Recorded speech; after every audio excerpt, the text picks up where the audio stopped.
Okay, so now we start our second chapter of the syllabus, which is electrostatic potential and capacitance. तो पहले electrostatic potential जान लेते हैं क्या चीज़ है। तो इलेक्ट्रोस्टैटिक पोटेंशियल, ये जो फ्रेज़ है इलेक्ट्रोस्टैटिक पोटेंशियल, इसमें पोटेंशियल वर्ड जो है वो पहले भी सुना हुआ है। जैसे पहले पढ़ा था पोटेंशियल एनर्जी, सबसे पहले पढ़ा होगा ग्रेविटेशनल पोटेंशियल एनर्जी, क्लास 9 में पढ़ा होगा। उसके बाद 11 क्लास में भी पढ़ा ग्रेविटेशनल पोटेंशियल एनर्जी। स्प्रिंग में जो एनर्जी स्टोर्ड होती है वो उसको भी पोटेंशियल एनर्जी बोल सकते हैं। और साथ ही ये भी पढ़ा था कि पोटेंशियल एनर्जी का मतलब है कि जब किसी भी सिस्टम में कुछ वर्क किया जाता है और वो वर्क उस सिस्टम में स्टोर हो जाता है, तब हम कहते हैं कि उस सिस्टम में वही वर्क पोटेंशियल एनर्जी की फॉर्म में स्टोर हो गया।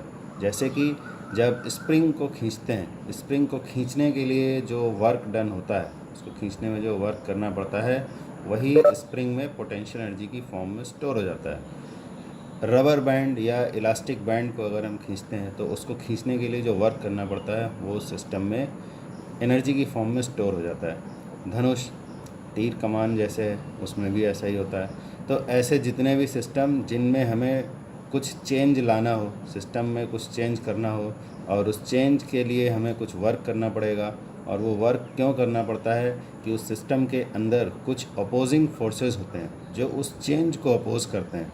हम जो चेंज करना चाहते हैं उस चेंज को अपोज करते हैं। तो उस चेंज को अपोज करते हुए जो फोर्सेस हैं उनके अगेंस्ट में हम अपना फोर्स लगाते हैं, यानी एक्सटर्नल एजेंट फोर्स लगाता है, और इसकी वजह से होता है वर्क डन।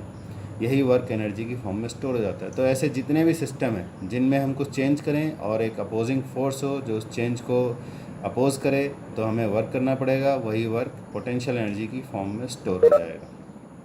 तो यहाँ पर हम बात कर रहे हैं चार्ज पार्टिकल्स की। तो चार्ज पार्टिकल्स के बीच में किस तरह का फोर्स लगता है ये ऑलरेडी हम जानते हैं, इसे बोलते हैं इलेक्ट्रोस्टैटिक फोर्स।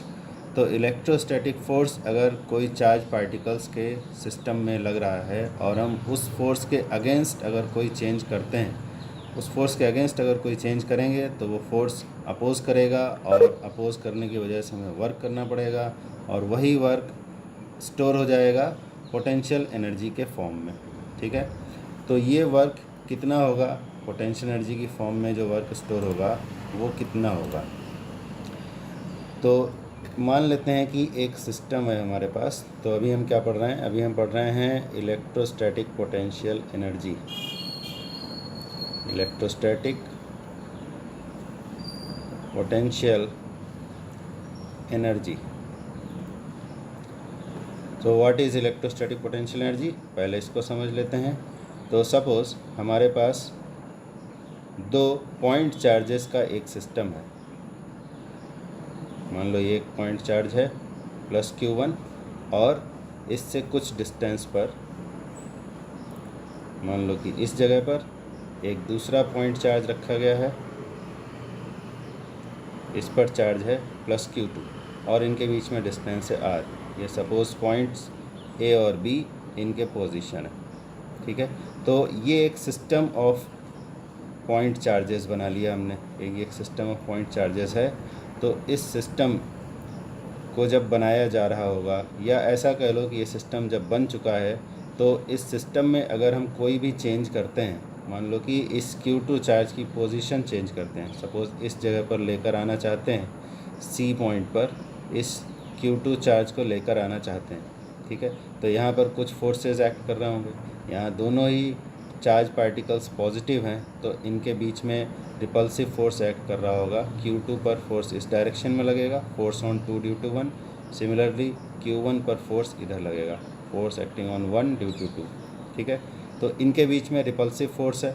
तो अगर हम B से C पार्टिकल को लाना चाहते हैं, तो ये रिपल्सिव फोर्स ऑटोमेटिकली Q2 को B से C तक पहुंचा देगा। तो यहाँ पर फोर्स रिपल्सिव है, यानी कि हमें जिस डायरेक्शन में मूव कराना है चार्ज पार्टिकल को उसी डायरेक्शन में है। तो इस वाले काम में हमें वर्क डन नहीं, बल्कि यहाँ पर हो जाता है वर्क ऑब्टेंड। तो जब वर्क ऑब्टेंड हो जाता है तो उस वर्क को बोलते हैं नेगेटिव वर्क। ठीक है। इसी तरह से अगर हम डी पॉइंट पर लाना चाहें Q2 चार्ज पार्टिकल को, इस तरफ लाना चाहें, तो जो रिपल्सिव फोर्स था उसके अगेंस्ट लेकर आना पड़ेगा, और जब अगेंस्ट में लेकर आएंगे तो हमें वर्क करना पड़ेगा, then it will be work done. तो जब वर्क डन होता है तो सिस्टम में एनर्जी स्टोर हो जाती है, और जब वर्क ऑब्टेन्ड होता है तो सिस्टम की अपनी एनर्जी घट जाती है, ठीक है। तो पोटेंशियल एनर्जी का कॉन्सेप्ट यही है, जब हम किसी सिस्टम में कोई चेंज करते हैं, यहाँ जो सिस्टम है वो चार्ज पार्टिकल्स एक पर्टिकुलर पोजीशन में रखे हुए हैं, तो अगर हम इस कॉन्फ़िगरेशन में चेंज करेंगे, यानी उनकी पोजीशंस को चेंज करेंगे, तो या तो वर्क डन होगा या वर्क ऑब्टेन्ड होगा। दोनों ही केस में पोटेंशियल एनर्जी होगी। वर्क डन होगा तो सिस्टम की पोटेंशियल एनर्जी बढ़ जाएगी, और वर्क ऑब्टेन्ड होगा तो सिस्टम की पोटेंशियल एनर्जी घट जाएगी, ठीक है। तो यही पोटेंशियल एनर्जी है। तो अगर स्टेटमेंट फॉर्म में कहा जाए तो पोटेंशियल एनर्जी क्या होगी? Potential energy of this system, electrostatic potential energy. So electrostatic potential energy is the work done. यहाँ पर वर्क डन कहा जा रहा है, तो ऑब्टेन्ड यहाँ पर अंडरस्टूड है, ठीक है। वर्क डन और ऑब्टेन्ड, तो ऑब्टेन्ड कब होगा ये अंडरस्टूड है, ठीक है। वर्क डन और obtained when there is a change, when there is a change in the configuration। Configuration मतलब जो पोजीशंस हैं, जैसा सिस्टम बना हुआ है उसमें अगर हम कोई चेंज करते हैं, change in the configuration of the system. System किसका है? System of charged particles, charged particles का बना हुआ सिस्टम है, ठीक है। तो इस सिस्टम में अगर कोई भी चेंज करेंगे तो जो वर्क करना पड़ेगा वही सिस्टम की पोटेंशियल एनर्जी की फॉर्म में स्टोर हो जाएगा। तो इस सिस्टम को जब बनाया गया होगा, अभी तो हमने यहाँ देखा कि ए और बी पॉइंट पर चार्ज पार्टिकल्स रखे हुए हैं, लेकिन जब इस सिस्टम को बनाया गया होगा इनिशियली, तो चार्ज पार्टिकल्स एक दूसरे से कितनी भी दूरी पर हों, ये कूलम्ब्स लॉ में डिस्कशन ये है कि अगर एक चार्ज पार्टिकल मान लो यहाँ ए पोजीशन पर रखा हुआ है और दूसरा बी पोजीशन पर रखा हुआ है, तो इनके बीच में फोर्स एक्ट करता है। अगर यहाँ पर डिस्टेंस है r, तो फोर्स जो एक्ट करता है that force is according to Coulomb's law K Q1 Q2 by r square, और यहाँ से पता चलता है F is proportional to 1 by r square. यानी कि डिस्टेंस बढ़ने के साथ साथ फोर्स घटता है, लेकिन साथ ही साथ ये भी बात सही है कि जब r इन्फिनिटी की तरफ जाता है तब F ज़ीरो की ओर जाता है। यानी कि ये फोर्स ज़ीरो तब तक नहीं होगा जब तक चार्ज पार्टिकल्स के बीच का डिस्टेंस इनफाइनाइट नहीं हो जाता, या ऐसा कह सकते हैं कि कभी ज़ीरो होगा ही नहीं, क्योंकि डिस्टेंस भी कभी इनफाइनाइट होने वाला नहीं है। यानी इन चार्ज पार्टिकल्स के बीच में हमेशा ही फोर्स लग रहा होगा। तो ये चार्ज पार्टिकल्स चाहे ए और बी पोजीशन पर रखे हों, उनके बीच में डिस्टेंस r हो या कितना भी हो, मतलब इन्फिनिटी पर भी अगर सेकंड चार्ज पार्टिकल रखा है तो भी इस पर कुछ ना कुछ फोर्स ज़रूर एक्ट कर रहा होगा। ये रिपल्सिव फोर्स होगा इस डायरेक्शन में, फोर्स ऑन 2 ड्यू टू 1, ठीक है। तो इसका मतलब है कि जब इस सिस्टम को बनाया गया होगा, जब पहली बार इस सिस्टम को बनाया गया होगा, तो चार्ज पार्टिकल्स एक दूसरे से अगर बहुत दूर भी होंगे और उनको पास ला करके अगर सिस्टम बनाया गया है, तो उस काम में भी एनर्जी खर्च हुई होगी, उस काम में भी एक्सटर्नल एजेंट ने वर्क किया होगा, ठीक है। तो अभी हम थोड़ी देर पहले डिस्कस कर रहे थे, उसमें क्या कह रहे थे कि एक सिस्टम बना हुआ है, उसमें अगर कोई चेंज करेंगे तो उसमें वर्क डन करना पड़ेगा और एनर्जी स्टोर हो जाएगी। और अभी हमने साथ ही साथ ये भी समझ लिया कि अगर चार्ज पार्टिकल्स इन्फिनिटी पर भी रखे हुए हैं और जब पहली बार सिस्टम बनाया गया था, हमने बने हुए सिस्टम में चेंज नहीं किया, पहली बार सिस्टम को बनाया, तो भी हमें वर्क करना पड़ता है, तो भी एनर्जी स्टोर होती है, ठीक है। तो इसका मतलब ये है कि जब ये सिस्टम बनाया गया था तो उस समय जो वर्क डन किया गया वही वर्क इस सिस्टम की पोटेंशियल एनर्जी कहलाएगी, ठीक है। तो potential energy of a system, electrostatic potential energy of a system, ये जो सिस्टम बना हुआ है जिसमें दो चार्ज पार्टिकल्स हैं Q1 और Q2 जो एक दूसरे से r डिस्टेंस पर रखे हुए हैं, इस सिस्टम की पोटेंशियल एनर्जी कितनी होगी? Electrostatic potential energy of a system is equal to the work done, is equal to the work done in bringing the charged particles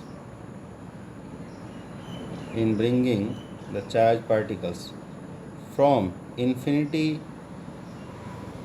to their respective positions, यानी जहाँ पर अभी रखे हुए हैं चार्ज पार्टिकल्स, ठीक है, उन पोजीशंस पर लाने में जो वर्क करना पड़ेगा, to their respective positions to form a system बनाने के लिए उनको रेस्पेक्टिव पोजीशंस में लाना पड़ेगा इन्फिनिटी से। तो जितना वर्क किया जाएगा वही वर्क उस सिस्टम की इलेक्ट्रोस्टैटिक पोटेंशियल एनर्जी होगी। तो अगर हम ये वर्क कैलकुलेट कर लें तो हमें इस सिस्टम की, कौन सा सिस्टम, ये वाला जिसमें दो चार्ज पार्टिकल्स ए और बी पोजीशंस पर रखे हुए हैं और इनके बीच का डिस्टेंस है r, ठीक है। तो इस सिस्टम की पोटेंशियल एनर्जी निकालने के लिए हमें क्या करना होगा, इन्फिनिटी से इन चार्ज पार्टिकल्स को लाएंगे और जो वर्क डन होगा वही इस सिस्टम की पोटेंशियल एनर्जी की फॉर्म में स्टोर हो जाएगा, ठीक है। तो इसका कैलकुलेशन कर लेते हैं। Electrostatic potential energy of a system of two charge particles, हम दो चार्ज पार्टिकल्स लेकर इस सिस्टम की पोटेंशियल एनर्जी कैलकुलेट कर लेते हैं, ठीक है।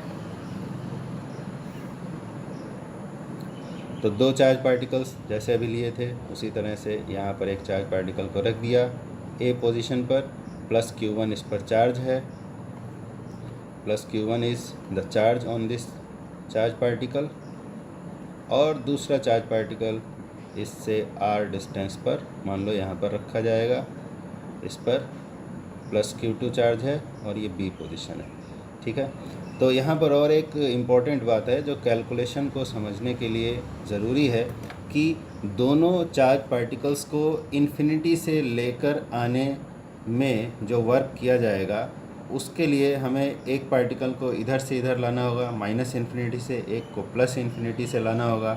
तो अगर देख लें कि डिस्प्लेसमेंट माइनस इन्फिनिटी से ए तक और प्लस इन्फिनिटी से बी तक, तो ये डिस्प्लेसमेंट भी लगभग इनफाइनाइट होगा। तो अगर दोनों तरफ से इनफाइनाइट डिस्प्लेसमेंट किया जाए तो भी अगर हम distance travelled by the charge particles देखें, वर्क डन निकालें, तो इनफाइनाइट और इनफाइनाइट अगर उसको ऐड भी करते हैं तो भी वो इनफाइनाइट ही रहता है। तो इसलिए यहाँ पर कैलकुलेशन की ट्रिक ये है कि दोनों पार्टिकल्स को इन्फिनिटी से लाने की बजाय ये मान कर चला जाए कि एक पार्टिकल ऑलरेडी अपने पोजीशन में रखा हुआ है और दूसरे पार्टिकल को हम इन्फिनिटी से लेकर के आ रहे हैं, तो भी हमें सेम रिज़ल्ट मिलेगा, ठीक है। तो इसमें हम मान लेते हैं कि ए वाला जो पार्टिकल था, ए पोजीशन पर जो रखा था, ये ऑलरेडी अपनी पोजीशन पर था। तो इसकी पोजीशन को हम रेफरेंस मानते हुए मान लेते हैं कि यहाँ पर x = 0 था, और अगर ए x = 0 पर रखा हुआ था तो Q2 की पोजीशन हो जाएगी x = r। देखो अगर इसको हम 0 मान लेते हैं रेफरेंस, तो यहाँ से r डिस्टेंस पर ये b पार्टिकल रखा हुआ है, तो b की पोजीशन हो जाएगी x = r with respect to position of a, ठीक है। ये यहाँ लिखने की ज़रूरत नहीं है, ऐसे ही समझने के लिए लिख दिया बस। तो अब हम b को इन्फिनिटी से लेकर आएंगे, कहाँ से, इन्फिनिटी से, इधर से लेकर के आएंगे, इन्फिनिटी से b को लेकर आएंगे कहाँ तक, उसके रेस्पेक्टिव पोजीशन में। a तो पहले से ही हमने मान लिया कि अपनी पोजीशन में था, तो b को कहाँ से लेकर आ रहे हैं, फ्रॉम इन्फिनिटी, ठीक है। यानी कि x = इन्फिनिटी से, x = इन्फिनिटी से हमें b को लाना है उसकी पोजीशन तक। तो उसकी पोजीशन का मतलब है क्या, उसकी पोजीशन है x = इन्फिनिटी से लाना है x = r तक, इस पोजीशन तक लेकर आना है, ठीक है। तो जैसे अभी डिस्कस किया था कि force between the charge particles is proportional to 1/r²। तो b, जब b वाला जो पार्टिकल है यानी प्लस Q2 जब यहाँ पर था, इस जगह पर था, तो भी इस पर कुछ ना कुछ फोर्स तो एक्ट कर ही रहा होगा, यानी कि फोर्स 0 तो नहीं होगा। और जब जैसे जैसे आगे बढ़ते जाएगा तो इस रिलेशन के अकॉर्डिंग जैसे जैसे ये प्लस Q2 अपनी पोजीशन यानी b की तरफ इस तरफ बढ़ते जाएगा तो इस पर लगने वाले फोर्स की वैल्यू भी चेंज होती जाएगी, ठीक है। तो यहाँ जो फोर्स का टाइप है वो वेरिएबल फोर्स है, this is a variable force. तो वेरिएबल फोर्स से जो वर्क डन होता है वो वर्क डन कैलकुलेट करने का तरीका क्या है।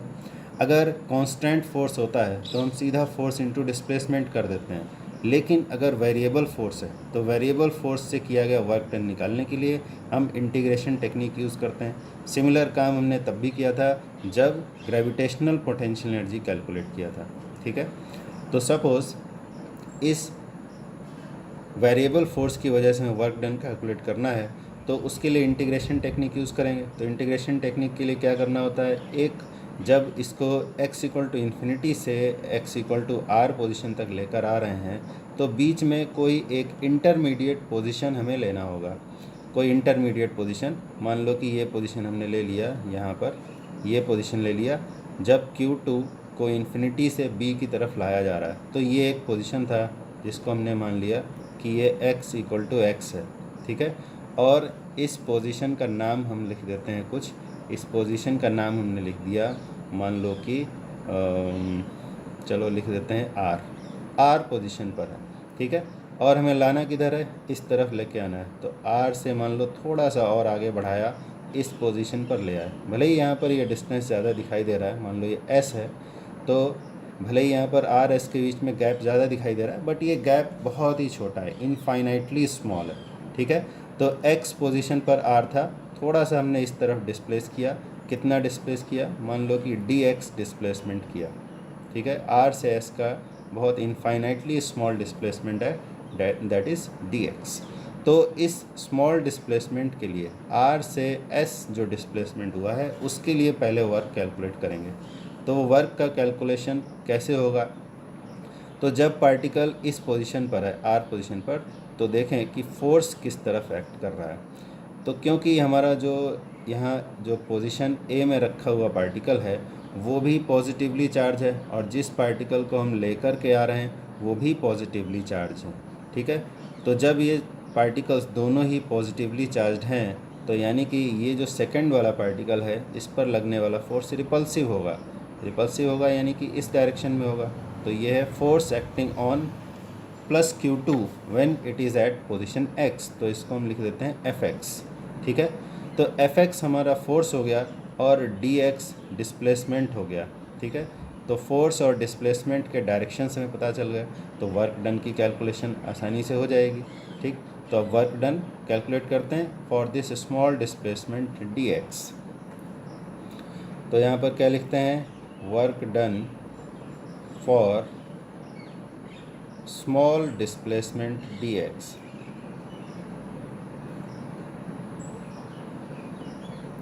एट पोजीशन r पोजीशन पर था, यानी कि x equal to x position पर था, तो कितना वर्क डन हमें करना पड़ा। तो suppose this work is dw, so work done is f dot dx। अब f और dx के डायरेक्शन अगर देखें तो पता चलता है कि वो अपोजिट डायरेक्शन में, यहाँ फोर्स fx था तो fx लिख देते हैं fx dx। And what is the direction between these two vectors, force vector and displacement vector. So this is the angle between these forces. Opposite direction में है तो हो जाएगा cos pi, fx dx cos pi, that is minus fx dx। So what is Fx? Fx is the force when the plus Q2 particle is at position r, that is at distance x। तो x distance पर जब था तो कितना force act कर रहा होगा, तो माइनस k Q1 Q2। जब r डिस्टेंस होता है तो यहाँ r स्क्वायर लिखते हैं, x डिस्टेंस था तो x स्क्वायर हो गया, तो ये Fx की वैल्यू हो गई इंटू dx। ठीक है, सो this is the work done for small displacement dx। अब कहाँ से कहाँ डिस्प्लेसमेंट हुआ है, डिस्प्लेसमेंट तो हुआ है x इक्वल टू इन्फिनिटी से लेकर इस पोजीशन तक, यानी कि x इक्वल टू r तक, यहाँ तक डिस्प्लेसमेंट हुआ। तो स्मॉल डिस्प्लेसमेंट के लिए इतना वर्क हुआ, तो इस पूरे डिस्प्लेसमेंट के लिए कितना वर्क होगा, तो इसी वर्क को हम इंटीग्रेट कर देंगे। Therefore work done for displacement from x equal to infinity to x equal to r। x equal to r क्या चीज़ था, वो पोजीशन था जहां हमें सेकंड वाले पार्टिकल को ला करके रखना था। ठीक है, तो उस पोजीशन पर लाकर रखने के लिए हमें कितना वर्क करना पड़ेगा, उसके लिए हम इस वर्क को इंटीग्रेट कर देंगे। Therefore, W is equal to integration of dW. Now substitute the value of dW. तो dW की वैल्यू में क्या क्या था, k q1 q2 by x square dx। जो क्वांटिटीज़ कांस्टेंट हैं उनको कॉमन ले लिया, k q1 q2 और inside the integration 1 by x square dx।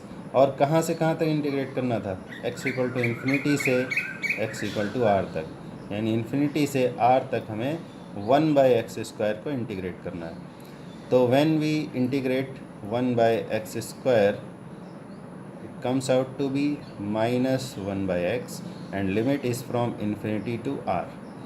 और यहाँ जो माइनस आया है, ये माइनस, इस माइनस को कॉमन ले लेंगे, ये वाला माइनस, इस माइनस को कॉमन ले लिया तो क्या आ जाएगा, तो आ जाएगा plus k q1 q2 1 by x infinity to r। यहाँ पे वैल्यूज सब्स्टिट्यूट कर दिया तो आ गया k q1 q2 1 by r minus 1 by infinity. 1 by infinity is 0, therefore it comes out to be k q1 q2 by r. So this is the work done in bringing the second charge particle q2 from x equal to infinity to its respective position x equal to r. The same work will be stored in the form of potential energy which is stored in the system when this system is made. जब ये system बनाया गया तो उस system को बनाने में जो वर्क डन हुआ, यही वर्क डन यहाँ पोटेंशियल एनर्जी की फॉर्म में स्टोर हो जाएगा। तो हम यहाँ पर क्या लिख देंगे, therefore potential energy of the system of two charge particles placed at distance r distance पर रखे हुए चार्ज पार्टिकल्स के लिए पोटेंशियल एनर्जी कितनी आ जाएगी, इतनी आ जाएगी, U equal to k q1 q2 by r। So this is the potential energy of this system. ये इस सिस्टम की पोटेंशियल एनर्जी हो गई, ठीक है। अब यहाँ पर इम्पोर्टेंट डिस्कशन है कुछ, वो ये है कि हमने इस सिस्टम को बनाने के लिए दो पॉजिटिव चार्ज को चुना था। अगर इनमें एक पॉजिटिव और एक नेगेटिव होता तो इस डायग्राम में क्या चेंजेस आ जाते। अगर मान लो कि एक चार्ज पार्टिकल हमने लिया पॉजिटिव, ए पॉइंट पर जो रखा हुआ था उसको हमने ले लिया पॉजिटिव चार्ज वाला पार्टिकल, और सिस्टम में जो दूसरा चार्ज पार्टिकल हमें लेना था उसको हम ले लेते हैं, उसको ले लेते हैं नेगेटिव। ये Q1 था, मान लो यहाँ पर हमें दूसरा सिस्टम में जो पार्टिकल लाना है दूसरा वाला, उसको हमने ले लिया नेगेटिव चार्ज पार्टिकल, ठीक है।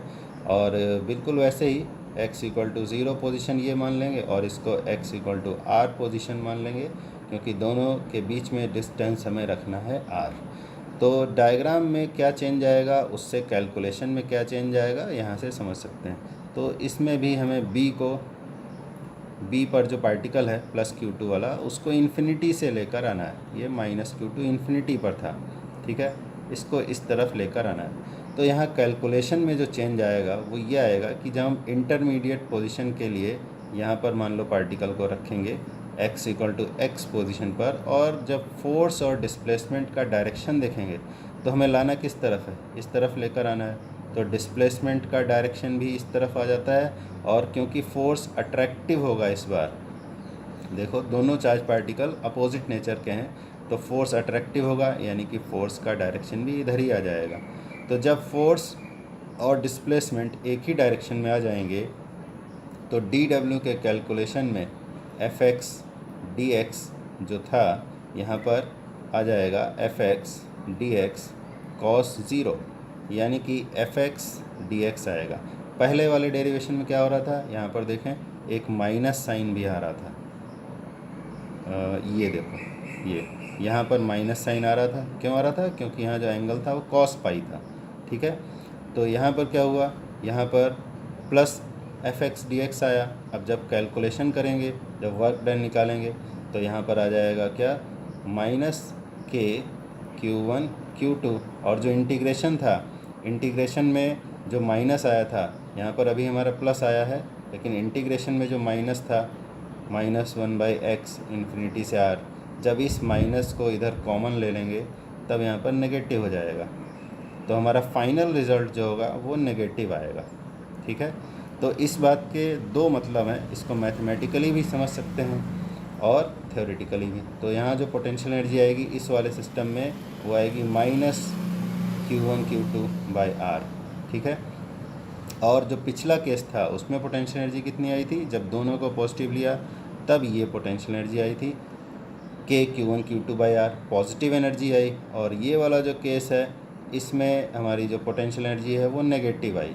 ठीक है, तो इन बातों का मतलब क्या है, इन बातों का मतलब ऐसे समझ सकते हैं कि जब ये वाला हमारा इस वाली इक्वेशन को हम एक जनरल फार्मूला मान लेते हैं, सपोज़ जो पहले वाले केस में आया था K Q1 Q2/r, so when Q1 and Q2 both are positive, जब दोनों ही पॉजिटिव हैं, ठीक है, तो इस फार्मूला में इसको हम अपना जनरल फार्मूला की तरह जैसा ट्रीट करेंगे इस वाले फार्मूला को।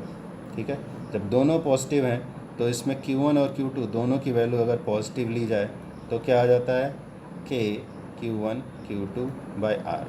ठीक है, और जब एक पॉजिटिव हो, when one of the Q1 and Q2 pair is negative, इन दोनों में से एक नेगेटिव हो, तब यहाँ पर अगर हम विद साइन चार्ज की वैल्यू लेते हैं, और ये पहले भी डिस्कशन हुआ था फर्स्ट चैप्टर में भी, कि जब हम वेक्टर फॉर्म में लिखते हैं तो हम चार्ज का साइन नहीं लिखते हैं, क्योंकि वेक्टर फॉर्म में हमें सिर्फ मैग्नीट्यूड पहले लिखना होता है और डायरेक्शन बाद में लिखना होता है। यानी जो वेक्टर क्वांटिटीज़ हैं जैसे इलेक्ट्रिक फील्ड है, इलेक्ट्रोस्टैटिक फोर्स है, इनका मैग्नीट्यूड जब हम लिखेंगे तो उस मैग्नीट्यूड में हम चार्ज का साइन नहीं लेंगे, बिकॉज चार्ज का साइन जब लेंगे तो उसके अकॉर्डिंग डायरेक्शन भी बदल जाता है, और डायरेक्शन जब हम देखते हैं डायग्राम में, फिर उसके बाद में एंगल्स क्या हैं डिफरेंट वेक्टर्स के बीच में, उसके अकॉर्डिंग हम वेक्टर्स थ्योरी यूज़ करते हैं और वेक्टर रिजल्टेंट निकालते हैं। लेकिन अगर स्केलर क्वांटिटीज़ हैं जैसे कि पोटेंशियल है, पोटेंशियल एनर्जी है, तो इनमें हमें चार्ज का साइन भी लेना चाहिए। तो क्योंकि यहाँ पे डायरेक्शन का कोई प्रॉब्लम नहीं है, ये स्केलर क्वांटिटीज़ हैं, तो अपने आप में पता चल जाता है कि पॉजिटिव पोटेंशियल होगा कि नेगेटिव पोटेंशियल होगा, और फिर अलजेब्राइकली उनको ऐड या सब्ट्रैक्ट किया जाता है। ठीक है, तो अगर इस पेयर में एक नेगेटिव हो और विद साइन वैल्यू लें तो ऑटोमेटिकली यहाँ पर माइनस साइन आ जाएगा, K Q1 Q2/r अपने आप से आ जाएगा। और अगर दोनों ही नेगेटिव हों, if Q1 and Q2 both are negative, अगर दोनों ही नेगेटिव हो जाएं और इस फार्मूला में, इस वाले फार्मूला में अगर Q1 Q2 दोनों की वैल्यू नेगेटिव लेंगे तो ऑटोमेटिकली फिर से पॉजिटिव आ जाएगा, फिर से प्लस K Q1 Q2/r आ जाएगा। ठीक है, तो इन बातों का मीनिंग क्या है, ये पॉजिटिव नेगेटिव पोटेंशियल एनर्जी का मतलब क्या है, तो यहाँ पर डायग्राम से भी समझ सकते हैं। पहले वाले केस में जो डायग्राम था, पहले वाले केस में जो डायग्राम था उसको देखें, इसमें देखें, इसमें जब हम इन्फिनिटी से बी पोजीशन की तरफ Q2 को लेकर आ रहे थे तो रिपल्सिव फोर्स के अगेंस्ट हमें वर्क करना पड़ रहा था। ठीक है, तो हमें वर्क करना पड़ रहा था रिपल्सिव फोर्स के अगेंस्ट। ये देखें, यहाँ पर जो वर्क था, ये फोर्स का डायरेक्शन इधर है और हमें लेकर जाना है पार्टिकल को इधर, तो यानी रिपल्सिव फोर्स होगा। रिपल्सिव फोर्स की वजह से हमें वर्क करना पड़ता है। एकदम बिगिनिंग में डिस्कशन हुआ था कि रिपल्सिव फोर्स होता है तो work has to be done. और जब अट्रैक्टिव फोर्स होता है, जैसे इस केस में था, इसी डायरेक्शन में हम पार्टिकल को लेकर जा रहे हैं और इसी डायरेक्शन में फोर्स भी एक्ट कर रहा है, यानी कि ऑटोमेटिकली फोर्स को इसी डायरेक्शन में खींचा जा रहा है। तो यहाँ वर्क डन नहीं होगा, यहाँ क्या हो जाएगा, यहाँ हो जाएगा वर्क ऑब्टेन्ड, यानी वर्क करना नहीं पड़ता है, अपने आप से हमें मिलता है। ठीक है, तो वर्क डन को हम कहते हैं पॉजिटिव और वर्क ऑब्टेन्ड को कहते हैं नेगेटिव। तो जब पॉजिटिव वर्क हुआ तो पोटेंशियल एनर्जी भी पॉजिटिव आ गई, जब नेगेटिव वर्क हुआ यानी कि वर्क ऑब्टेन्ड हुआ तो पोटेंशियल एनर्जी भी नेगेटिव हो गई। और ये जो तीसरा केस है, जब दोनों ही नेगेटिव हैं, जब दोनों नेगेटिव होंगे तब क्या होगा, जब दोनों नेगेटिव होते हैं तो भी हमें पता है कि दोनों चार्ज एक जैसे जब हो जाते हैं, चार्ज पार्टिकल या तो पॉजिटिव या नेगेटिव, तो वहाँ रिपल्सिव फोर्स हो जाता है। तो रिपल्सिव फोर्स होने से फिर से वर्क डन होगा, और वर्क डन होगा तो पोटेंशियल एनर्जी फिर से पॉजिटिव आ जाएगी। ठीक है, तो शॉर्ट में अगर बात कहें तो वो ये है कि ये जो फार्मूला है, इस फार्मूला में चार्ज की वैल्यू विद साइन अगर हम लेंगे, ये वाला जो हमारा फार्मूला है, चार्ज की वैल्यू विद साइन अगर लेंगे तो अपने आप से हमें सही रिज़ल्ट मिल जाएगा। फिर हमें ये सोचने की ज़रूरत नहीं होगी कि पॉजिटिव एनर्जी आ रहा है तो वर्क हो यहाँ पर होगा, रिपल्सिव नेगेटिव आ रहा है तो वर्क होगा अट्रैक्टिव, उतना सोचने की ज़रूरत नहीं पड़ेगी। इस फार्मूला में डायरेक्ट चार्ज की वैल्यू विद साइन ले लेंगे, ऑटोमेटिकली आंसर सही आ जाएगा। ठीक है, तो ये तो बात हुई जब सिस्टम में दो चार्ज पार्टिकल्स हैं, लेकिन सिस्टम में दो से ज़्यादा भी चार्ज पार्टिकल्स हो सकते हैं। दो से ज़्यादा चार्ज पार्टिकल्स होंगे तब क्या होगा, तो आप देखते हैं। सपोज़ अगर दो से ज़्यादा चार्ज पार्टिकल हैं तो electrostatic potential energy of a system of multiple charge particles. ठीक है, अगर बहुत सारे चार्ज पार्टिकल्स हैं तब क्या होगा, तब सिस्टम की पोटेंशियल एनर्जी कैसे कैलकुलेट होगी।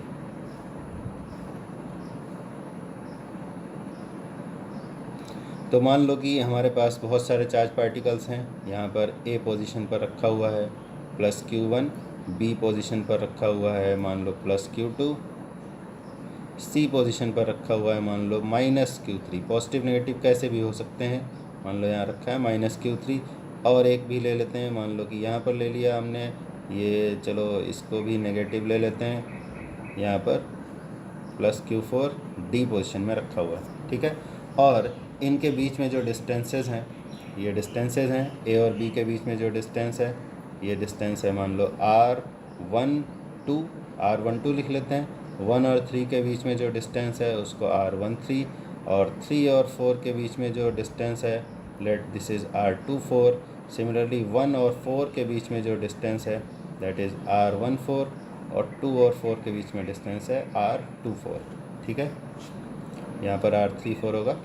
ठीक, तो ये सिस्टम एक बना हुआ है जिसमें चार्ज पार्टिकल्स हैं, 4 चार्ज पार्टिकल्स हैं, पॉजिटिव नेगेटिव दोनों टाइप के हैं।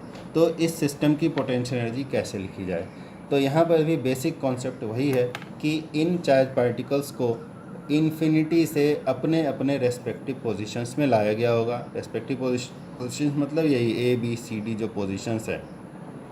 तो ये चार्ज पार्टिकल्स जब इन्फिनिटी पर होंगे तो भी आपस में इंटरैक्ट कर रहे होंगे, बिकॉज कूलम फोर्स इन्फिनिटी तक एक्ट करता है।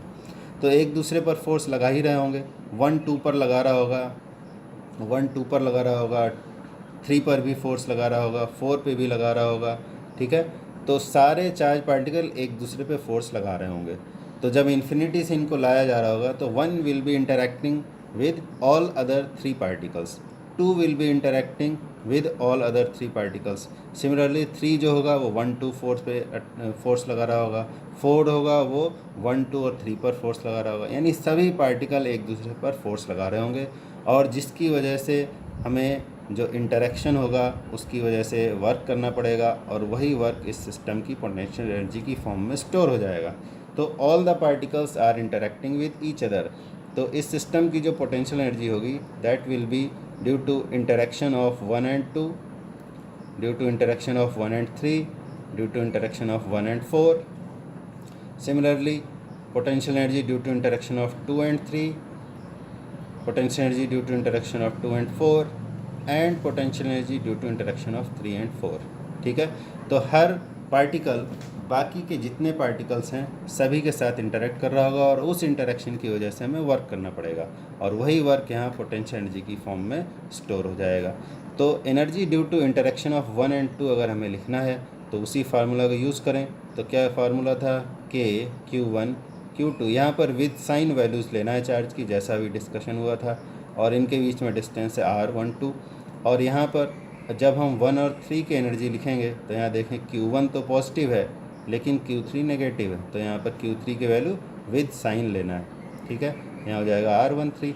सिमिलरली 1 और 4 के लिए जब लिखेंगे तो Q1 तो पॉजिटिव है लेकिन Q4 हमारा नेगेटिव है, तो -Q4 R14 plus U23 K Q1 यहाँ पर लेना है Q2 और Q3 नेगेटिव है, तो यहाँ पर हो जाएगा -Q3 divided by R23 plus K energy due to interaction of 2 and 4, so Q2 is positive but Q4 is negative, तो -Q4 प्लस K, यहाँ पर क्या आ जाएगा 3 और 4 दोनों ही नेगेटिव हैं, तो -Q3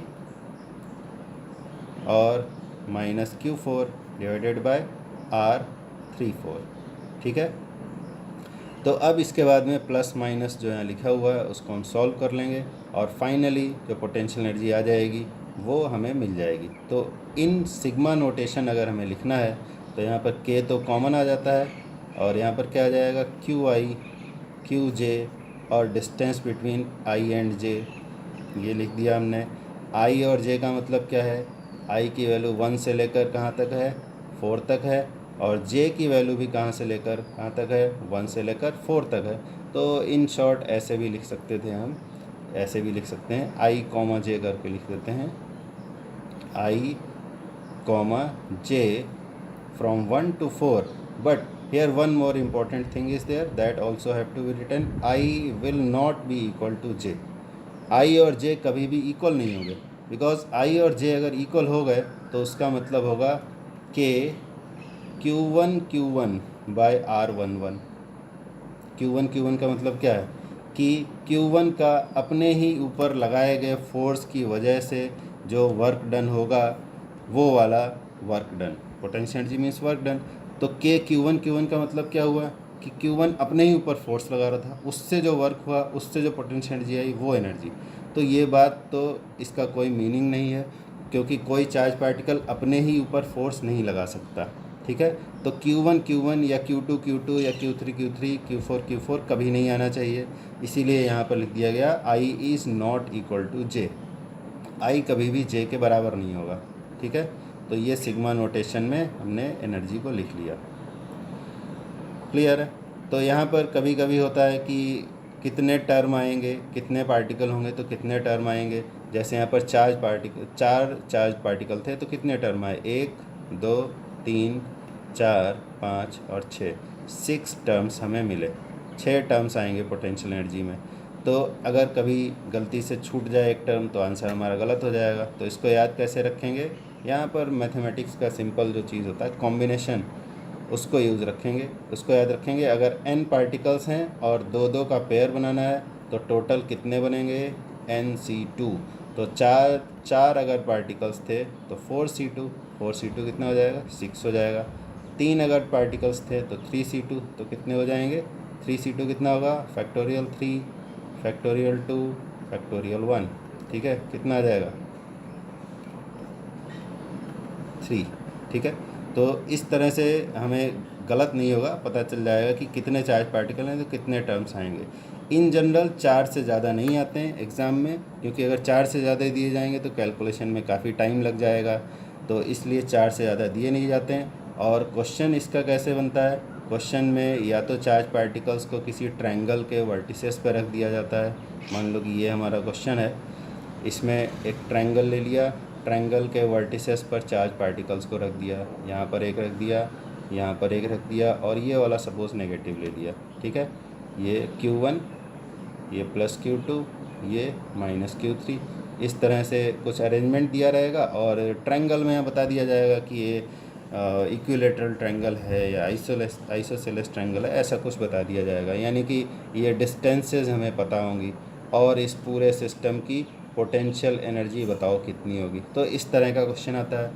या अगर चार पार्टिकल्स को देना है तो फिर उसमें एक स्क्वायर या कुछ दे दिया जाएगा रेक्टेंगल और उसके कॉर्नर्स पे चार्ज पार्टिकल्स को रख दिया जाएगा और फिर पूछा जाएगा कि इस सिस्टम की पोटेंशियल एनर्जी बताओ। इनमें नेगेटिव पॉजिटिव कैसा भी हो सकता है। तो कैलकुलेशन में क्या करेंगे, बस हम चार्ज पार्टिकल का जो साइन होगा विद साइन उसके वैल्यू को कंसिडर करेंगे और हमारा आंसर अपने आप से सही आ जाएगा। और पोटेंशियल एनर्जी हो या कोई भी एनर्जी हो, अगर उसके यूनिट की बात करें तो वो हमेशा रहेगा जूल यूनिट रहेगी, ठीक है। तो ये हमने कैलकुलेट कर लिया electrostatic potential energy of a system of 2 charge particles and multiple charge particles. तो ये हमारा आज की पढ़ाई यहीं तक, और आगे इसमें हम करेंगे पोटेंशियल को डिफाइन करेंगे on the basis of potential energy.